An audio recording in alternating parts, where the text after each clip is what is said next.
The record button. So now I tap on my face. Okay, and now it tracks me automatically. There you go. Just light for you. Some light, awesome. So I'm putting this down right now as my first video back in a 5 month. You know, How was Japan? How was Japan? Talk to us about Japan.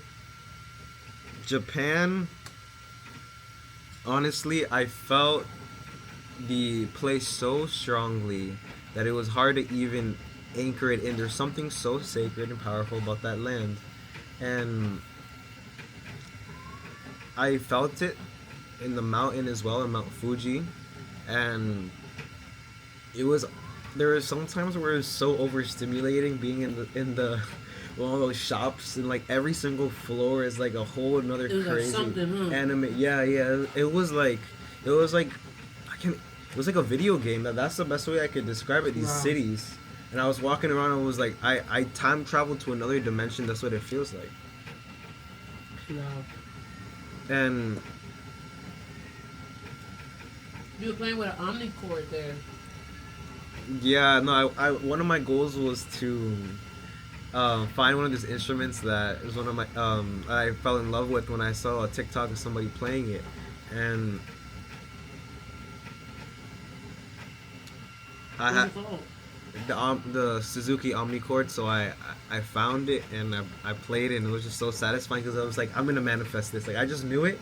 I said it once out loud, and I'm like, and then it popped up and it appeared, and I'm like, okay, bet it's popping up in my reality for a reason. Mm-hmm. And I willed it so I don't know, I willed it so effortlessly. I felt it. I knew it was gonna happen.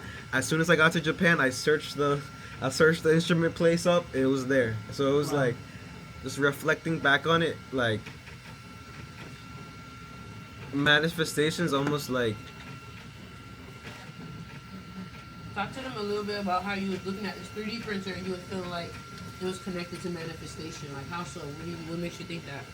Because somebody invented that printer, and they used imagination to do so.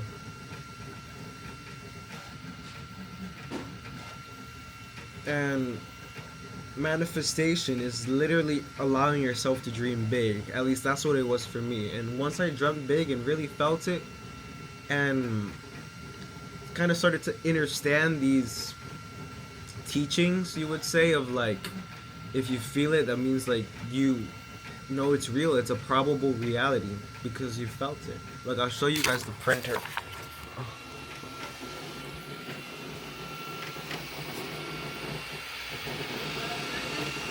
What? Sure. Oh. Yay. Unos platanitos. Thank you.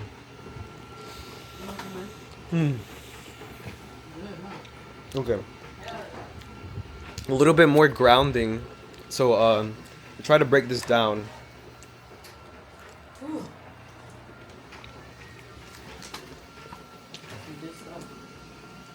So I went to these temples, and I felt the energy so strong in the temple as well. I went to this Buddhist temple, and intuitively I felt like the Buddha was talking to me. He was like, "This is how you pray to me, brother.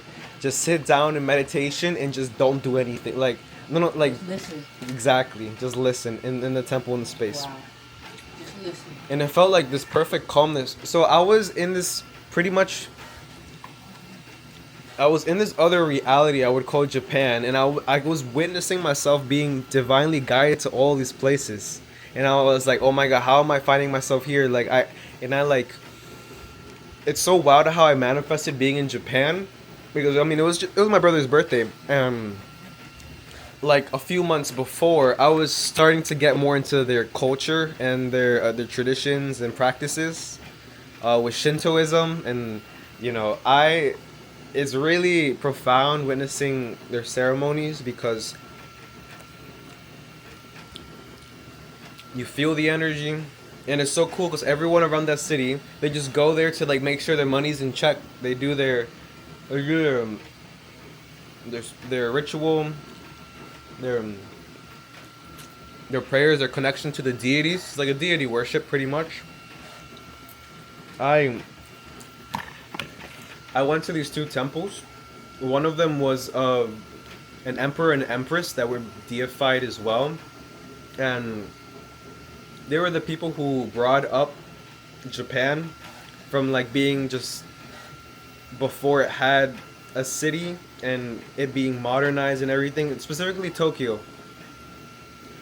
Th- they brought it up. So like nothing to something. It's like that powerful energy of manifestation was like one of the things that they call it imperialist energy or emperor empress energy, like I said.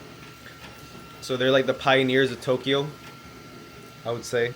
And then the other place I went to was a shrine. These are Shinto shrines that I'm visiting, and one of them also is connected to the deity of the mountain, and I felt like that was so much more of a grounding energy, I would say, because like you know mountains have to deal with stability.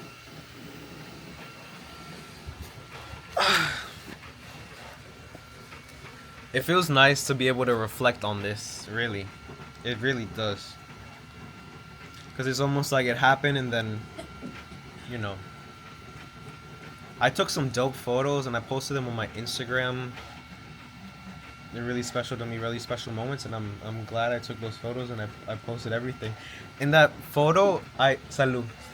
In that photo, I also I put poetry in the caption. I'm like, it feels so good, like to try this, to take my time to connect into an emotion, and then put it into pixels. That made me so happy, and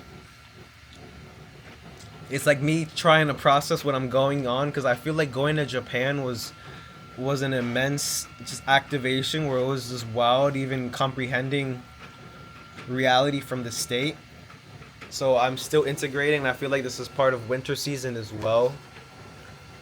But things are shifting now as spring is coming. And, well, I'll conclude this by saying that I'm really glad that I picked up the camera to start to film this. Because it seems to me this is the now baseline reality.